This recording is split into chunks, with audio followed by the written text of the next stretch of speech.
Annyeonghaseyo, this is Kuya Mike TV at samahan nyo na naman ako ng sagutan.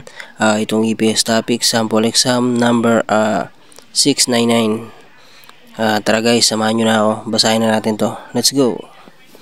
Sabi dito ay, Daomun, 역시 무쇠 이상해. 노인들이 겪는, 어려운 문제들을 조사한 것입니다. Yan. 노인들에게 가장 어려운 문제는 무엇입니까? Yan. In English guys is the following survey result is for difficulties suffered by the elderly over 65. What is the biggest difficulty for seniors? Ayan.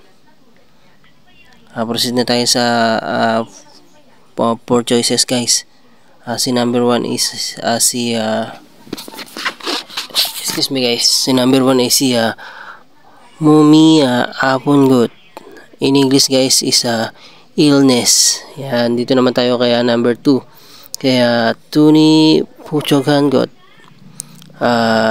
In English guys is insufficient money. Dito naman tayo kaya number 3 kaya 친구가 없는 것. In English guys is having no friend. Dito naman tayo kaya number 4 kaya 할 일이 없는 것. In English guys is having nothing to do. Sa palagay nyo guys, anong tamang sagot dyan? Ayan, madali lang din tong graphs na to guys, kasi ang keywords dito ay si kajang.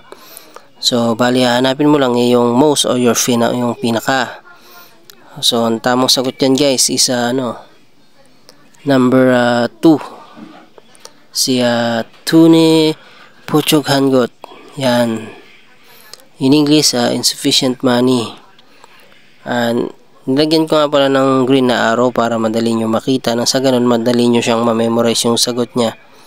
Ayan guys, sana nakatulong na naman ako sa inyo at muli ay ako'y nagpapasalamat sa lahat ng sumusuporta sa akin at walang sawang nanonood ng aking video. Sa lahat ng mga bago kong followers, shoutout sa inyo mga tol.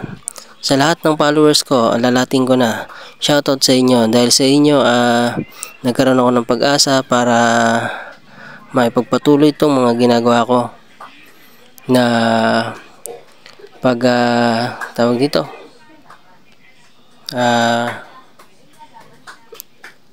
excuse me po, pagtuturo kahit papaano sana nakakatulong sa inyo. And maraming salamat sa lahat. Kamsahamnida, nabubulal pa ako.